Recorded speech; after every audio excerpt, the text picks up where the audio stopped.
Good morning, Canadian Yarn Hoard. My name's Alyssa, and that's Willow. And that's Willow, as you can see on the bed back there. He always joins us. Today we're going to just make this cute little RIP Halloween coaster. So I'm going to move you over to the overhead cam, and we're going to get started. Okay, so we are going to make this coaster using Red Heart Comfort yarn. I know a lot of people are not a huge fan of Red Heart, but if you can honestly admit, if you have some gray around that is Red Heart, this would be a great one. You're not going to feel it too much once it's made.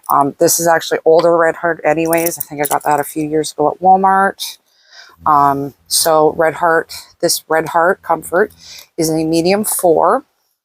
It recommends a 5.5 millimeter hook and a 4.5 millimeter needle. As I said, I'm going to be using a 4 millimeter needle hook. That's my 4 millimeter needle hook. And we're going to get started. I'm pretty sure for the black, the RIP, I just used, I don't have any on hand close by, but I just used Bernat's Premium for black. So whether I use the cotton I have right beside me or Bernat, I'm not sure what I'll do for that, but I'll figure it out in a minute. So what we're going to do is we're going to cast on 1, 2, 3, 4, 5, 6, 7, 8, 9, 10, 11, 12 stitches. And I did know it yesterday when I made this. The problem is, so there's your slip-on. So I'm going to lift this up a bit. Just angle it a little bit better. Hey, stop fighting, guys. I love cat fights. So there we go. So I'm going to do 12. So 1, 2, 3, 4, 5, 6, 7, 8, 9, 10, 11, and 12. Now I'm going to add 2 more. 1, 2. And we are going to half double crochet in that second loop from the hook. So if you notice, there's that loop and that loop. We're going to wrap the needle around and we're going to half double crochet. And you pull it straight through. So wrap around, put it in the loop, wrap around the hook, pull the loop through, and pull it through all of them. Now you're going to do that all the way along, and you're going to do that for, just put that down, I did it for about 3.5 inches, or 1, 2, 3, 4, 6, 7, 8, 9, 10 for 10 rows. So either one works. I'm going to finish doing 3.5 inches or 8 rows. Oh, that's nice and tight in there. There we go. And I will be back. I did just want to say before I go, if you are a returning viewer, thank you very much for coming back. I appreciate it. If you are a new viewer, thank you very much. I appreciate you stopping by. I hope you like what we do. I hope to earn your like and subscription. I'd love to hear from you. Any question, comments, or concerns below about anything, what you like to watch. Actually, I do have a couple of channels that I do like. Ash's Lit is one. I will be linking one of her shorts to my video. I really do like her. She's awesome. She's got some wonderful ideas. There's a few others I do check out. Tiny Crochet Lab's a really good one. She's got some really cute ideas. And then there's, I think it's Jan Deere Living Life. She's got a really good channel too. I will link a description in the description box, each one of these channels. If you're intrigued to check them out, by all means.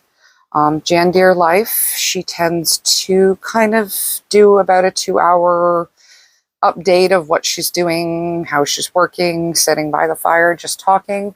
Not my huge thing, but I do appreciate that's hers, so I like to push little channels.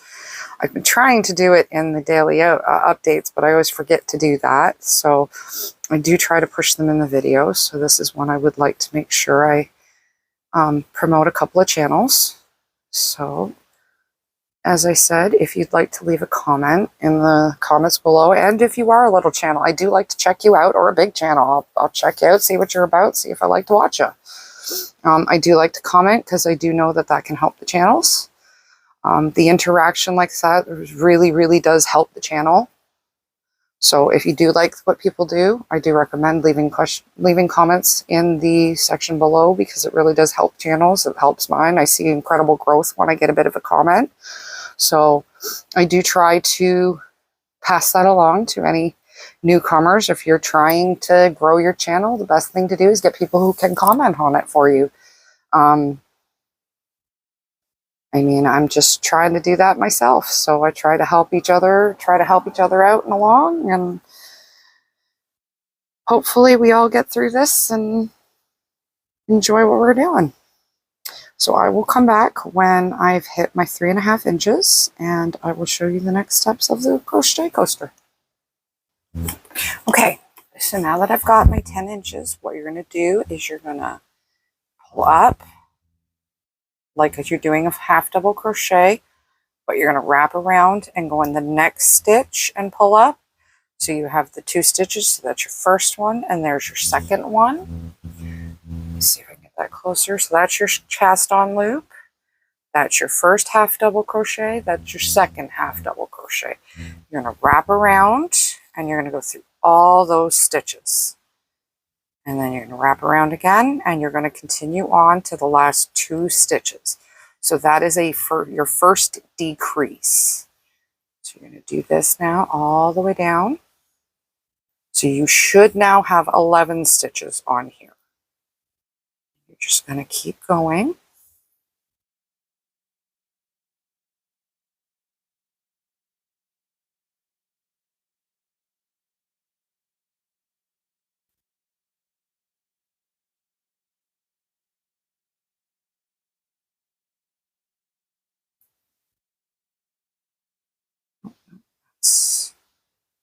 So there's the last 2 stitches right here. And what you're going to do is half double crochet, wrap around, half double crochet. So you got the 3, and then you pull through all 3. And then you're just going to 1, 2, and you're going to go up again. 1, 2. So you're going to have 3 rows where you're going to decrease at the beginning and the end. So this is row number 2. And then you're going to half double crochet to the end.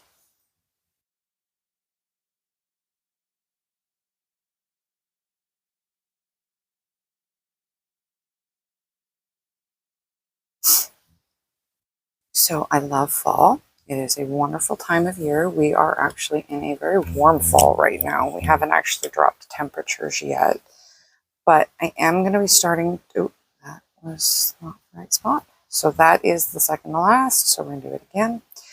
But I am going to start doing a little more winter projects. So hats, earmuffs, and yet again, you're going to do another half double crochet, and then you go to 2 together. 1, 2, this is 3.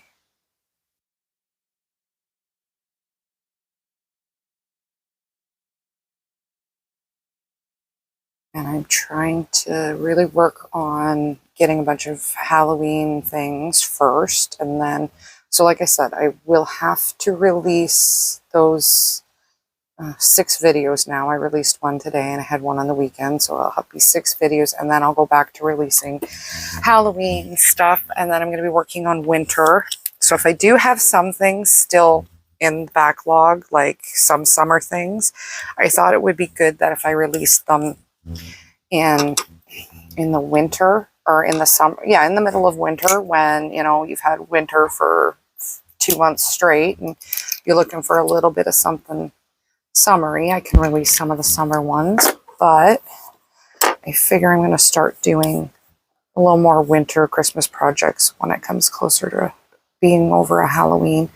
I do have quite a few Halloween and Thanksgiving type ideas, so I am going to be working on them. Right now, I'm just darning in my working end. Now, I am going to go back around my project when I'm done with the words, the RIP. So I'm not going to worry too much about my tails right now because they will get ultimately worked in a little bit better and kind of hidden. So as long as I work them in a little bit, it should be fine. So we're just going to pull that through. Actually, I'm hoping to be able to get pumpkins in the next couple weeks and do a bit of a nice fall drive to see the leaves change. We do that every year around Halloween. Well, usually right at the end of October, closer to Thanksgiving. So now we're going to start with, and I did remember I had some Bernat right here. So I'm going to use this Bernat Premium. It is another 4 medium. It recommends a 5mm hook or 5mm needle. And I did that totally backwards. So what you're going to do here is you're going to basically crochet embroider is called. And you're just going to pull it up and through. You're going to find the next place you want to put the hook in. Come up. And you're just going to keep going like that until you get to the R done. I don't know if I did that far enough down. No, I have to go down a bit farther. It's right about here. So we're going to go in, pull through, put it through your work on the back side, wrap around and pull the loop through. So you're going to do that again. I want to do one here and we're going to start going over for the R. One more, and now I think I'm good to start going down.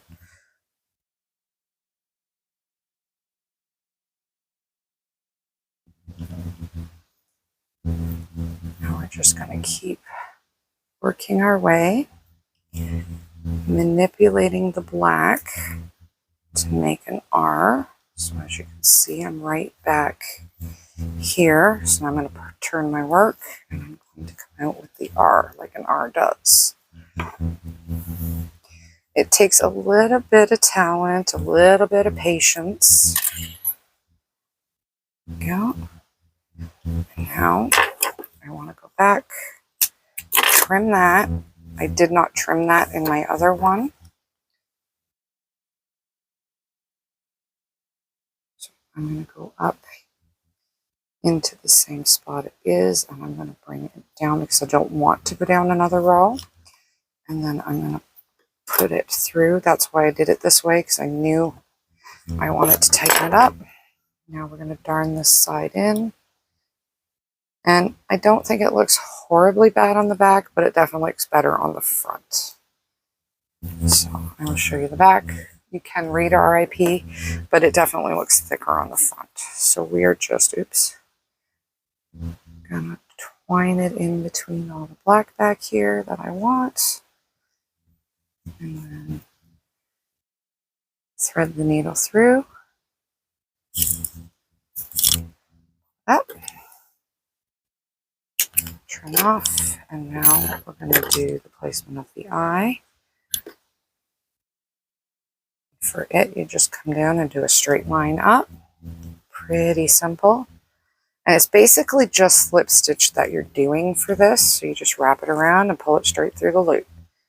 So it really is just slip stitch, but, and I have to admit, I hadn't thought about doing something like this until this year. I saw somebody embroidering on, it was a cardigan that they'd crocheted or knitted. And they just did a very nice, simple stocking stitch cardigan. And then they embroidered flowers on it. It was really, really pretty. And I was like, well, that's not that hard to do. I mean, all you're doing is slip stitching. So I've been playing around with it. I haven't done a lot of embroidery work with it so far, but I'm sure as I grow with it, the channel will grow with it, and you guys get to learn as I learn. So I'm just going to literally leave that in, and then now we're going to do the P. So you're just going to go back. You're going to go to right about there. Wrap the black again. Come through and go up. Where you want it to start growing. them off of it to go a little more straight. So I'm going to fix that. You're just going to keep growing it up like you did with the R. And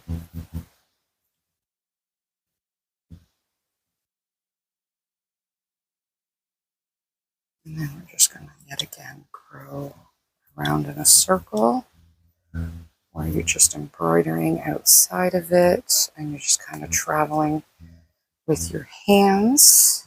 Oops. Oh, hello, kitty. Apparently one's at my feet.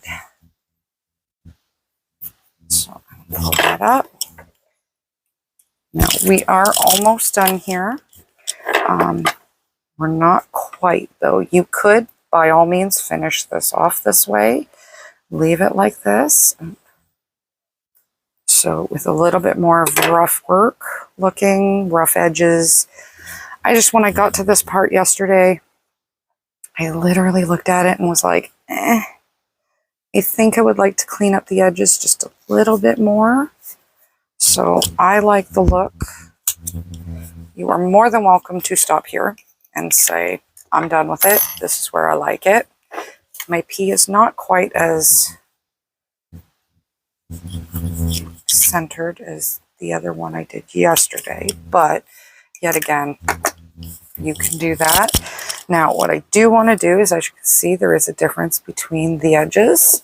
So we are going to go in and we're going to finish this one edge and then we will be done. So we're just going to chain one and single crochet all the way around the outer edge. And honestly, I think it just makes it look a little bit more cleaned up and professional. And that is why I really liked doing it. You could leave it and not do this part, but as I said, it just gives me a bit more of a professional look, so I did like that. As I said, you're just going to go around it. You're not going to increase. There is no increases until you get to this corner. So you're just going to keep going. I don't believe I increased at the top here. Now, if you do see something like that and you do need to put a secondary stitch in it, that's fine. Who's going to know the difference? Who's going to know it wasn't supposed to be in there? Because it is. If you look at it, now you filled the hole. So don't worry so much if it's not. Honestly, as long as it's not curling and you're getting the too many stitches in there, so it's starting to do the ruffle look, because that is how you do ruffles.